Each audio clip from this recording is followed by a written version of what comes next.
This story begins with Willy Wonka traveling around the world in search of exotic flavors to create the most delicious chocolate of all. After years, he returned to the city where no one knew him, and he wanted to conquer it all. But everything was expensive, filled with rules, and lack of inspiration. But Wonka wasn't like that. He had no money, so he slept on the streets. When suddenly, a man named Leah appeared, offering him to stay at his guest house, where he introduced to Wonka to the unpleasant Mrs. Crabbit. She led him to a room in exchange for a coin and signing a contract. A little girl warned him not to sign, but Wonka saw nothing wrong with the writing, so he did. The next day, he went to the town center, announcing a sensational product, capturing everyone's attention. Flying chocolates seems like magic, drawing the interest of all the city's chocolatiers who felt threatened by Wonka. Although they loved his chocolate, they didn't admit it. And suddenly, they started levitating, thrilling the crowd. Wonka solved everything, but the police arrived and took all his money. But Wonka asked them for a coin to survive and paid another night at the guest house, where he found out he owed 10,000 coins, essentially being charged for existing in that place. And to pay off his debt, he had to work for 27 years, sent to the laundry, where he discovered that more people were swindled and condemned by the wretched couple. There, he met Noodle, the girl who warned him not to sign. Wonka offered her a chocolate, but she had never tried it. From his hat, Wonka pulled out a bunch of species and ingredients, preparing something exciting. Meanwhile, we saw flashbacks of Willy's childhood, living by the river with his mother, who was a humble magician. On his birthday, his mother gave him a chocolate bar, and he dreamed of making this chocolate famous like his name, Wonka. But his mother dismissed these dreams, and things worsened when she got sick and died. Willy hoped to discover the secret she kept. Anyway, he offered the girl to help him sell chocolates and escape, sharing the profits, and she accepted. Meanwhile, we met the town's general police officer, who goes from the church to a secret bunker where the city businessmen, known as the Chocolate Cartel, gathered. They called the police to propose removing Wonka from the city, as he was a threat to their empire. They offered the police 1,800 pieces of chocolate, as valuable as money to him, so he accepted. Meanwhile, in the laundry, Wonka created a machine that washed clothes automatically, enslaving a dog. Noodle helped him escape, but they realized the chocolate was stolen. To make more, he needed giraffe milk, so the girl told him there was one in the city zoo. So Wonka made a special chocolate,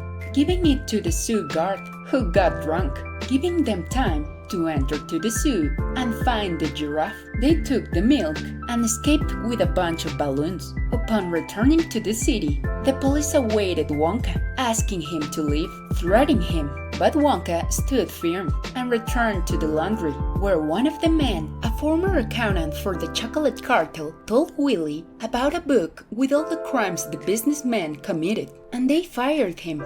Anyway, Willy thanked Noodle, giving her chocolates for everything.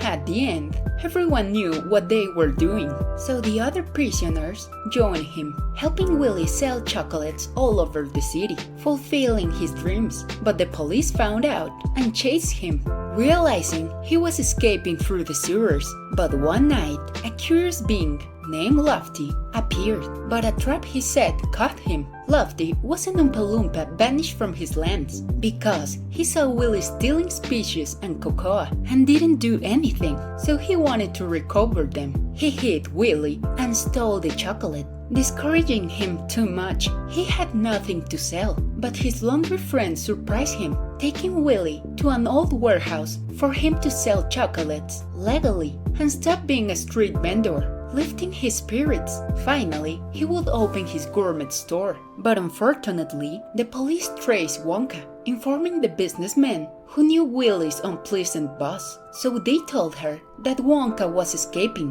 and she should take care of him. Willie finally opened his store. The place was impressive, full of colors and flavors, but happiness didn't last long. People started growing more hair, changing colors, and getting angry with Wonka. Out of anger, someone threw a lamp, setting everything on fire, which discouraged Wonka. Unbeknownst to him, the businessman had planned it all.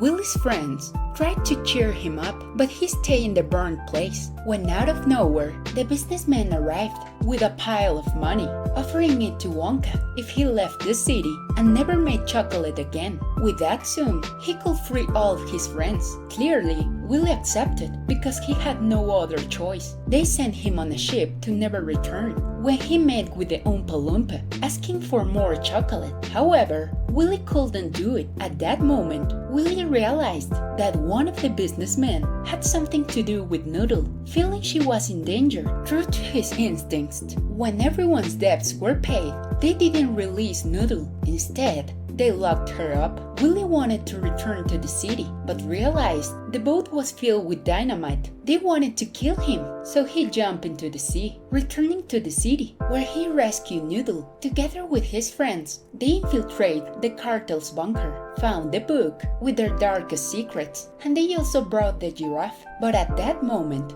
the businessman arrived. The leader was the girl's uncle. She was his niece, the heiress to the chocolate empire, but he separated her to secure his inheritance. They were about to drown them in a river of cocoa, but before that, Wonka fed them a bunch of chocolates that obviously the fools ate. Meanwhile, the Oompa Loompa arrived and with a jetpack saved Wonka and the girl, while the businessman went to the streets, thinking Wonka was gone, but he appeared and exposed them with the book, spreading all their chocolate on the streets. Finally, Willie could see his mother again by magic, revealing the secret that the chocolate's value lay not in the chocolate itself, but in the people you share it with. As a bonus, Noodle reunited with her mother, and Willie gave the Oompa Loompa the chocolate he asked for, paying his debt. But he asked the little being to be the test manager of his new chocolate factory, as he bought a castle in ruins that he would later turn into the well-known Wonka factory.